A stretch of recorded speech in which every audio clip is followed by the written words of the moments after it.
صلی اللہ علی محمد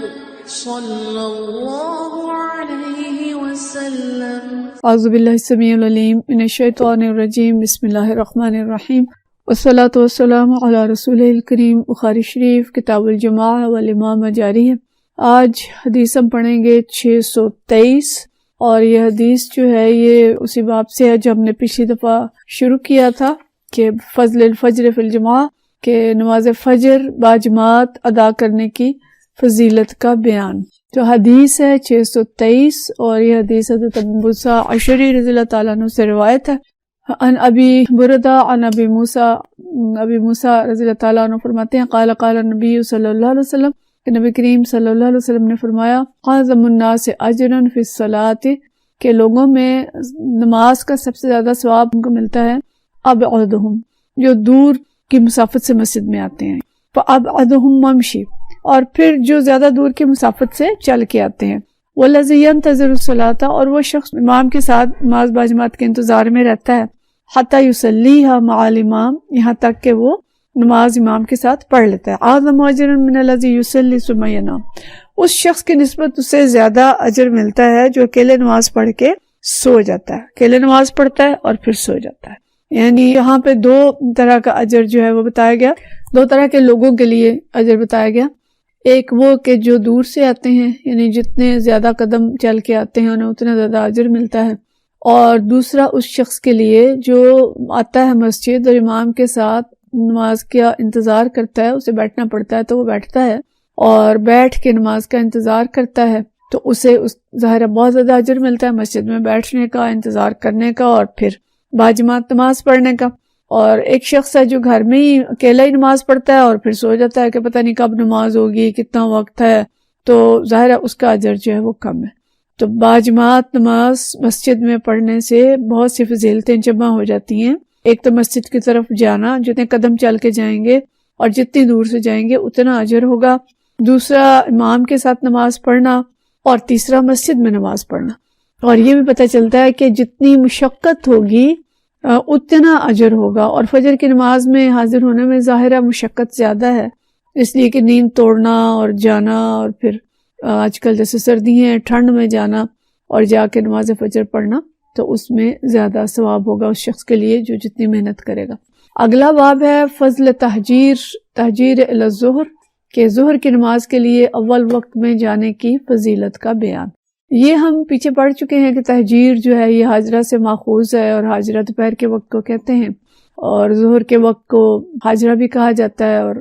حجیرہ بھی کہا جاتا ہے، کیونکہ دوپہر کے وقت میں گرمی شدید ہوتی ہے اور گلیاں محلے سنسان ہو جاتے ہیں، تو اس لیے دوپہر کے وقت کو حاجرہ کہتے ہیں۔ تو ظہر کی نماز کے لیے اگر کوئی اول وقت میں مسجد جاتا ہے تو اس کے لیے کیا اجر ہے۔ یہ حدیث حضرت ابو ہریرہ رضی اللہ تعالیٰ عنہ سے روایت ہے۔ عن ابی ہریرہ ان رسول اللہ صلی اللہ علیہ وسلم قال، کہ نبی کریم صلی اللہ علیہ وسلم نے فرمایا بینما رجل یمشی بطریق، کہ ایک شخص راستے میں جا رہا تھا، یعنی کوئی مثال دی ہے کہ ایک شخص راستے میں چل رہا تھا، وجد غصن شوک علی الطریق فاخرہ، تو اس نے راستے میں ایک کانٹے دار شاخ کو پایا تو اس کو ایک طرف ہٹا دیا، فشکر اللہ لہ فغفر لہ، تو اللہ تعالیٰ نے اس کے اس نیک عمل کو قبول کیا، اس کی قدردانی کی اور اسے بخش دیا۔ ثم قال، پھر فرمایا الشہداء خمسۃ، شہید جو ہیں یہ 5 طرح کے ہیں، شہادت کا مرتبہ پانے والے لوگ جو ہیں یہ 5 قسم کے ہیں۔ المطعون، مطعون کون ہے؟ جو طاعون کی بیماری سے فوت ہو جائے، یعنی کہ وبا ہے اور وبا میں خاص طور پہ طاعون کا ذکر کیا کہ اس بیماری سے فوت ہو جائے۔ والمبتون، اور جو پیٹ کی بیماری سے فوت ہو جائے، اور والغریق، اور جو ڈوب کے مر جائے، وصاحب الہدم، اور جو کسی چیز کے نیچے دب کے مر جائے، وہ شہید فی سبیل اللہ، اور پھر ایک جو شہید ہے وہ شہید فی سبیل اللہ ہے۔ وقال، اس کے بعد آپ صلی اللہ علیہ وسلم نے فرمایا لو یعلم ما فی النداء والصف الاول، کہ اگر لوگوں کو معلوم ہو جائے کہ اذان کہنے اور پہلی صف میں کتنا اجر ہے، ثم لم یجدوا الا لاستحموا علیہ، تو اور انہیں اگر اس کے لیے کوئی قرعہ اندازی کرنی پڑتی تو وہ قرعہ اندازی کرتے۔ ولو یعلمون ما فی تہجیر، اور اگر انہیں پتہ چل جاتا کہ ظہر کی نماز میں جلدی آنے میں کتنا اجر ہے، لاستبقوا الیہ، تو وہ اس کی طرف لپک کے آتے، اس کے لیے مقابلہ کرتے۔ وَلَوْ يَعْلَمُونَ مَا فِي الْعَتَمَةِ، اور اگر انہیں پتہ چلتا کہ عشاء کی نماز کا کتنا اجر ہے، وہ صبح اور فجر کی نماز کا کتنا اجر ہے؟ لَأَتَوْهُمَا وَلَوْ حَبْوًا، اور وہ آتے خواہ انہیں گھٹنوں کے بل چل کے آنا پڑے۔ تو جامع حدیث آئی اور اس کے اندر بہت ساری چیزیں آئی ہیں۔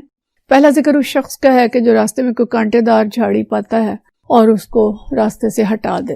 ظاہر یہ ایک معمولی عمل محسوس ہوتا ہے، لیکن اللہ تعالیٰ کے ہاں یہ عمل بھی ضائع نہیں ہوتا، بلکہ اس عمل کے نتیجے میں اس کی مغفرت ہو سکتی ہے۔ اور الفاظ اتنے خوبصورت ہیں کہ فشکر اللہ، کہ اللہ تعالیٰ اس کی قدردانی کرتا ہے۔ شکر جب اللہ کی طرف سے ہوتا ہے تو وہ قدردانی کے معنی میں آتا ہے، اور انسان کی طرف سے ہوتا ہے تو تشکر، تو اللہ تعالیٰ اس کی قدردانی کرتا ہے اور اس کو بخش دیتا ہے۔ تو مطلب یہ ہے کہ کسی بھی نیکی کو ہمیں معمولی نہیں سمجھنا چاہیے، اور چھوٹی سے چھوٹی نیکی کا بھی موقع ملے تو کر گزرنا چاہیے کہ اللہ کے ہاں کوئی عمل ضائع نہیں ہوتا۔ پھر شہید کی مختلف قسمیں بتائی گئیں کہ شہید کے جو احکام ہیں 2 طرح کے ہیں۔ ایک تو شہید فی سبیل اللہ، اس شہید کے لیے، شہید فی سبیل اللہ جو جنگ میں شہید ہوتے ہیں، اور اس کے لیے جو احکام ہیں، اس کے احکام دنیا کے اندر ہیں۔ شہادت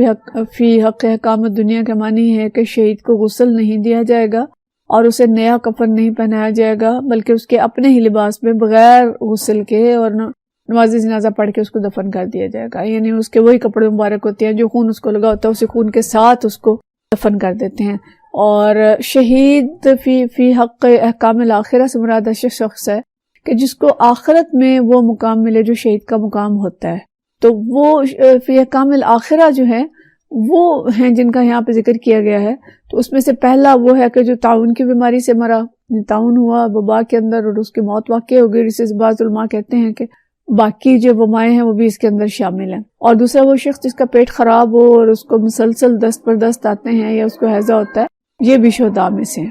تیسرا شہید اسے قرار دیا گیا جو مسلمان پانی میں ڈوب کے مر جائے، اور چوتھا وہ جس کے اوپر کوئی دیوار وغیرہ گر جائے یا کوئی اور وزن اس کے اوپر گرے اور اس کے نیچے دب جائے، اور پھر پانچواں وہ ہے کہ جو اللہ کے دین کو غالب کرنے کی کوشش کر رہا ہو اور اسی جدوجہد میں مارا جائے۔ تو یہ 5 آدمی جو ہیں یہ شہداء ہیں، اور اللہ تعالیٰ ان کو مقام دے گا جو اللہ تعالیٰ نے جنت میں شہداء فی سبیل اللہ کے لیے رکھا ہے۔ اچھا، اب اس کے علاوہ بھی بہت ساری قسمیں علماء نے گنوائی ہیں کہ جو شہید ہیں۔ مثلا بچے کی پیدائش کے وقت اگر عورت کی موت واقع ہو جاتی ہے، مسلمان عورت کی، تو وہ بھی شہید ہوتی ہے۔ مسافرت میں کوئی مارا گیا ہے، درندے نے کسی کو پھاڑ کھایا ہے، وبائی امراض ہیں، حادثہ ہے، کوئی اپنی جان اور مال کی آبرو بچانے میں، جان مال یا آبرو بچانے میں مرتا ہے۔ تو مطلب یہ ہے کہ بہت سارے اس طرح کی ہیں مثالیں جن کو شہید قرار دیا گیا ہے۔ لیکن شہید فی سبیل اللہ جو ہے وہ شہید ہے جو کہ اللہ تعالیٰ کے دین کو غالب کرتے ہوئے مارا گیا، وہ شہداء فی سبیل اللہ۔ تو استدلال یہ کرتے ہیں کہ ایک دفعہ نبی صلی اللہ علیہ وسلم، حضرت بکر صدیق، حضرت عمر، حضرت عثمان رضی اللہ تعالیٰ عنہ احد کی پہاڑی پہ کھڑے تھے کہ وہ لرزنے لگی، تو نبی صلی اللہ علیہ وسلم نے اپنا پاؤں احد کی پہاڑی پہ مارا اور فرمایا کہ اے احد کی پہاڑی تھم جا، تجھ پر ایک نبی اور ایک صدیق اور 2 شہید ہیں۔ تو گویا حضرت عمر اور حضرت عثمان رضی اللہ تعالیٰ عنہ کو نبی کریم صلی اللہ علیہ وسلم نے شہید قرار دیا۔ حالانکہ جب حضرت عمر رضی اللہ تعالیٰ عنہ پر خنجر کا وار ہوا تھا تو آپ فوری طور پہ وفات نہیں پائی، بلکہ آپ نے وصیت کی، نئے خلیفہ کے لیے آپ نے ایک کمیٹی بنائی اور اس کے بعد آپ کی وفات ہوئی تھی۔ تو حضرت عمر رضی اللہ تعالیٰ عنہ جو ہیں وہ شہید تھے، لیکن ان کو غسل دیا گیا اور ان کو کفن میں بنایا گیا، یعنی وہ اس طرح کے شہید نہیں تھے جیسے میدان جنگ میں شہید ہوتا ہے۔ یا آپ شہید فی حق احکام الآخرہ ہیں، اسی طرح عثمان رضی اللہ تعالیٰ عنہ بھی تھے۔ تو یہ شہداء کی قسمیں اس حدیث کے اندر گنوائی گئی، اور پھر آپ صلی اللہ علیہ وسلم نے فرمایا کہ اگر لوگوں کو وہ اجر اور ثواب معلوم ہوتا جو ظہر کی نماز کے وقت پڑھنے کے لیے مسجد کی طرف جانے میں ہے تو لوگ اس میں مسابقت کرتے اور ہر ایک کی کوشش ہوتی کہ سب سے پہلے مسجد میں پہنچے۔ اور اسی طرح اگر لوگوں کو معلوم ہوتا کہ عشاء اور فجر کی نماز میں کتنا ثواب ہے تو لوگ آتے چاہے انہیں گھٹنوں کے بل چل کے آنا پڑتا۔ تو مطلب یہ ہے کہ شہداء کی قسمیں گنائی اور ترغیب دی اجر کی، تو نماز کا بھی اسی طرح سے نبی کریم صلی اللہ علیہ وسلم نے یہ ترغیب دی اور بتایا کہ نماز ظہر میں، عشاء میں، فجر میں اتنا زیادہ اجر ہے کہ لوگوں کو اگر پتہ چل جائے تو قرآن اندازی کریں اور ایک دوسرے سے آگے بڑھنے کی کوشش کریں۔ لیکن بد نصیبی سے ہمارے ہاں شعور نہیں ہے اور کوئی مسابقت ہمیں نظر نہیں آتی مسجدوں کی طرف جانے کی، جبکہ اللہ اتنا مہربان ہے کہ وہ راستے سے کانٹے دار شاخ ہٹا دینے پہ بھی اجر عطا فرماتا ہے۔ اور اگر ہم دیکھیں گے نبی کریم صلی اللہ علیہ وسلم نے جو خوشخبریاں دی ہیں، انسینٹیوز دیے ہیں کہ کسی طرح سے لوگ جو ہیں وہ اللہ کے گھر کی طرف آئیں اور نماز باجماعت ادا کریں تو زیادہ سے زیادہ ثواب حاصل کریں، لیکن افسوس کہ اس کی جو فکر اور اس کی جو لوگوں کے اندر جو شوق اور ذوق ہے وہ بہت کم ہے۔ اگلی حدیث کا اگلا باب ہے احتساب الآثار، کہ قدموں پر ثواب حاصل ہونے کا بیان۔ آثار اثر کی جمع، اثر کا مطلب ہے قدم۔ تو حدیث ہے 625،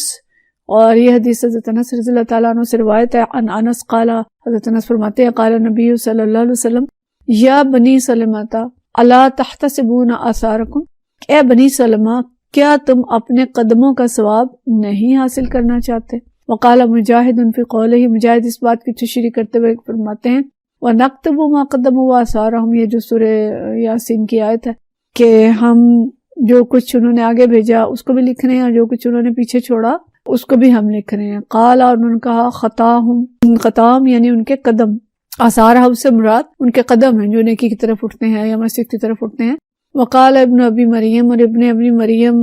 کہتے ہیں اخبرنا یحییٰ بن ایوب حدثنی حمید حدثنی انس ان بنی سلمۃ ارادوا ان يتحولوا عن منازلهم وينزلوا قریبا من النبی صلی اللہ علیہ وسلم۔ تو آگے مختلف روایت سے حضرت انس یہ بیان کرتے ہیں کہ بنی سلمہ نے یہ چاہا تھا کہ وہ اپنے مکانوں کو چھوڑ کر نبی کریم صلی اللہ علیہ وسلم کے قریب آ جائیں، مسجد کے قریب آ جائیں۔ قال فقرہ رسول اللہ صلی اللہ علیہ وسلم ان يعلوا، تو آپ صلی اللہ علیہ وسلم نے اس بات کو ناپسند کیا کہ وہ مدینہ کو خالی کر دیں، مطلب کہ مدینہ کی بستی جو ہے وہ سکڑ جائے اور سب لوگ بس مسجد کے قریب آ کے رہ جائیں۔ فقال، اور آپ صلی اللہ علیہ وسلم نے فرمایا الا تحتسبون آثارکم، کہ کیا آپ لوگ اپنے قدموں پہ چل کے آنے کو ثواب نہیں سمجھتے؟ قال مجاہد، مجاہد کہتے ہیں خطاہم آثارہم، کہ ان کے قدم جو ہیں وہ ان کے آثار تھے۔ ان یمشی فی الارض بارجلہم، کہ وہ زمین پر اپنے قدموں کے ساتھ اپنے پاؤں سے چلتے ہیں۔ تو مطلب یہ ہے کہ اس حدیث میں جو اصل بات تھی کہ بنی سلمہ جو مسجد سے ذرا دوری پر رہتے تھے، جو مسجد نبوی تھی، اور ان کو کچھ چل کے آنا پڑتا تھا، تو انہوں نے سوچا کہ اپنے گھر یہاں سے ہم ختم کریں اور نبی کریم صلی اللہ علیہ وسلم کی مسجد کے پاس ہی گھر بنا لیں تاکہ مسجد آنے میں انہیں زیادہ مشقت نہ اٹھانی پڑے۔ تو آپ صلی اللہ علیہ وسلم نے فرمایا کہ بنی سلمہ کیا تم لوگ اپنے قدموں کو کار ثواب نہیں سمجھتے؟ یعنی کیا یہ بات اچھی نہیں ہے کہ تم دور سے آتے ہو اور تمہیں ہر ایک قدم کے بدلے اللہ کی طرف سے ثواب ملتا ہے، تو اس ثواب سے تم اپنے آپ کو کیوں محروم کرنا چاہتے ہو؟ اور آپ صلی اللہ علیہ وسلم نے یہ بھی پسند فرمایا چاہتے تھے کہ مدینہ کی آبادی پھیلی ہوئی ہو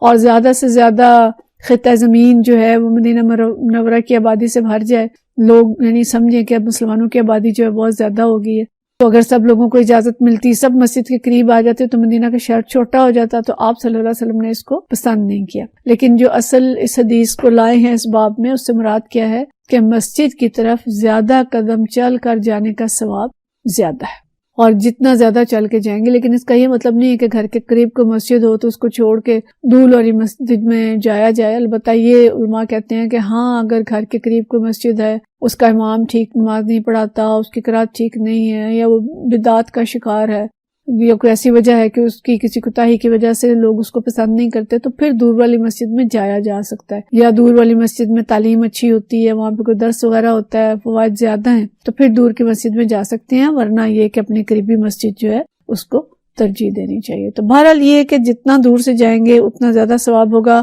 نماز باجماعت کو ترجیح دیں اور ہر قدم پہ اللہ تعالیٰ سے اجر کی امید رکھیں، جتنے قدم چل کے جائیں گے انشاءاللہ تعالیٰ اتنا زیادہ اجر ہوگا۔ وآخر دعوانا ان الحمدللہ رب العالمین۔